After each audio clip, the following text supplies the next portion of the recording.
Noon pong noon pong year 2000, nakulong po ako sa Masbate Provincial Jail. After a year, nalipat po ako sa Masbate City Jail. Then after another 1 year, nalipat naman po ako sa Masbate Provincial Jail. At saka noong October po ng 2003 ay nadala na po ako sa National Bilibid Prison sa Muntinlupa. Ang aking prison number dyan is N203 P-2897.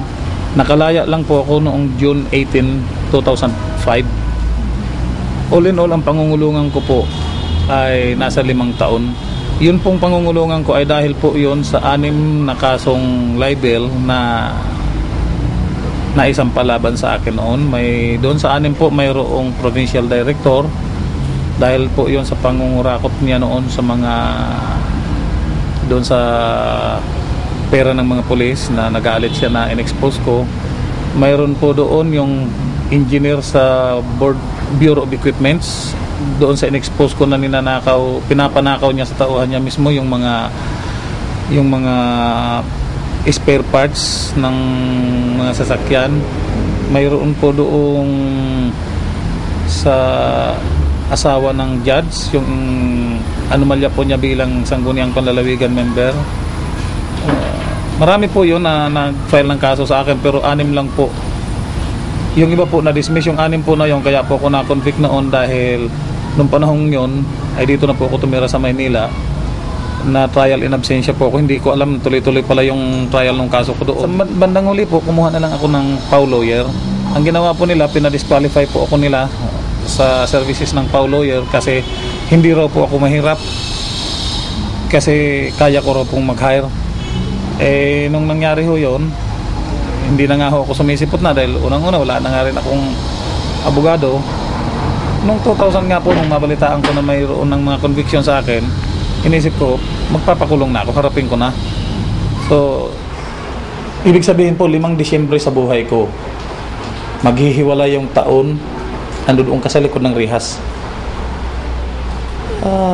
Ang isang lalaki, ang isang tao, sasabihin niya, kaya niya yan. Lalo na yung mga, kaya namin, sabihin natin, ex-convict, kaya yan. Sa totoo lang ho, nangangantyaw pa kami minsan doon sa medyo mahina ang loob, na medyo umiiyak kapag magdidisimbre na. Pero kung hindi lang ho magsisinungaling ang isang tao, maghihiwalay ang taon na malayo ka sa iyong pamilya. Maghihiwalay ang taon na hindi mo alam kung may kinakain yung pamilya mo. Hindi ho madaling yun. Hindi ho madaling harapin yun. Sa lahat na ayaw kong pag-usapan yung pagbalik ni Papa sa loob. Kasi parang tingin ko mauulit na naman yung namin, yung mga nangyari. Na ngayon pa nga lang uli kami nagkakasama, tapos babalik na naman siya sa loob. Kasi mayroon nga akong interview sa amin pagdating doon, mayroon akong sociology ho roon. Tinanong ho ako, totoo ba na ginawa mo ito? Kasi sa inmates version ho, ganun ang katanungan eh. Sa akin ho, nung tinanong sa akin yun, sabi ko, ma'am, medyo may konting mali ho. Kasi ho, hindi ko ho ginawa yun. Ginawa ho nila yun, sinulat ko ho yung ginawa nila. Bakit? Ano ka ho ba? Sabi ko, medya man ho ako, ma'am. May ginawa ho silang kabulastugan, sinulat ko ho.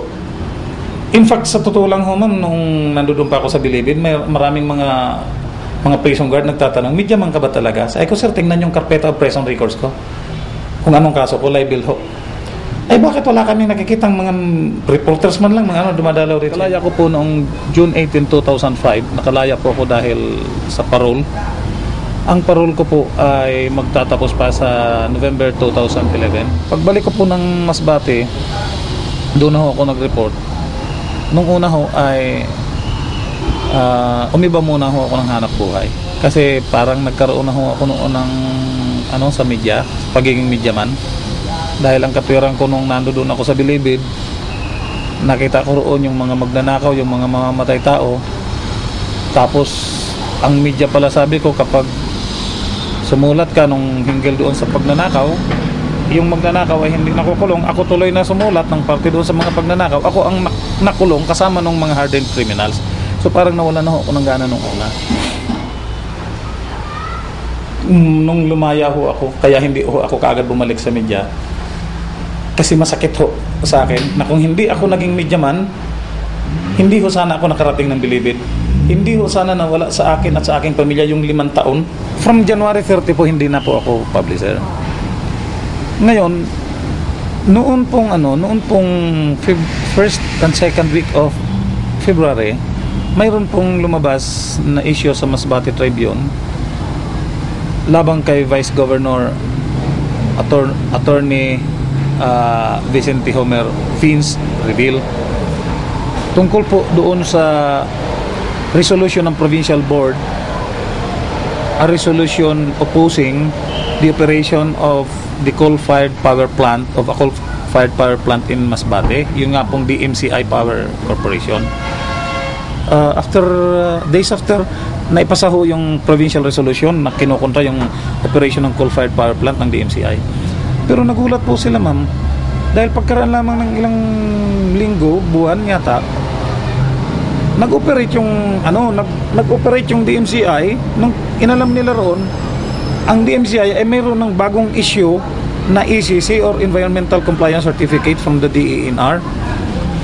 Nung inalam po ng ilang board members doon sa DENR kung bakit inisyuhan sila ang DMCI, despite na mayroong opposition yung provincial board by way of provincial resolution, doon po nila nalaman na yung palang provincial resolution na kanilang ipinasa na kinukontra yung operation ng coal-fired power plant ay hindi po na-receive, hindi po natanggap ng opisina ng DENR. Ang ginawa po ng mga local media ng Masbate, pumunta po doon sa opisina sa Vice Governor's Office. Ang tanging kasagutan po roon na nakuha nila na kaya hindi yun naipadala, unang-una mayroon daw sira yung mga computer, sabi naman ng ibang staff, walang ink. Marami hong board members na makaka-attest ng pangyayaring yan na ganyan ang naging katwiran. Ay nagulat ako, nakareceive ako ng isang sulat galing sa kay Attorney Vince Reveal. Copy furnish ako. Ang sulat ho ay naka-address sa Board of Pardons and Parole sa DOJ, na nire-request ho niya sa DOJ na dapat daw kansilahin yung aking parole at dapat daw mag-issue ng recommitment order para daw ako ibalik daw ako sa Bilibid dahil daw ginawa ko na naman daw yung kasong libel. Sumulat na naman daw ako, kumbaga parang gusto niya palabasin recidivist ako na na gumagawa ng mga libelous na Ngayon ho, kung may balik Manila ko ron, hindi na mangyayari siguro ho yun. Kasi siguro ho, malalaman na ng buong mundo na somewhere in this country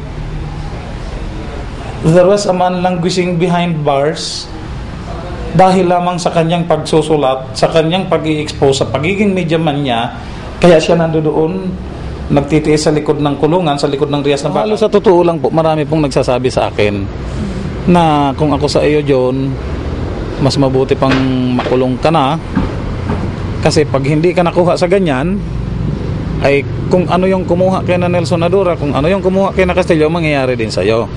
Sa akin naman po, kung ako ay ibabalik nila doon sa kulungan na dilat ang aking mga mata na nakikita ko kung paano nilang binabalasubas yung karapatan ng mamahayag, yung karapatan ng taong bayan na malaman mula sa mamahayag yung katotohanan, mas maganda na po, ipapatay na nila ako. Mas maliwa, mas magaling na po yun sa akin dahil tiklop ko na po ang mata ko. Wala na po akong pakialam sa mundo kung ano man ang kabalasubas nila. Pero hanggat dilat po ang aking mga mata, mas gusto ko po na kumbaga mas magusto ko pang patayin na nila ako kaysa sa ibalik nila ako roon.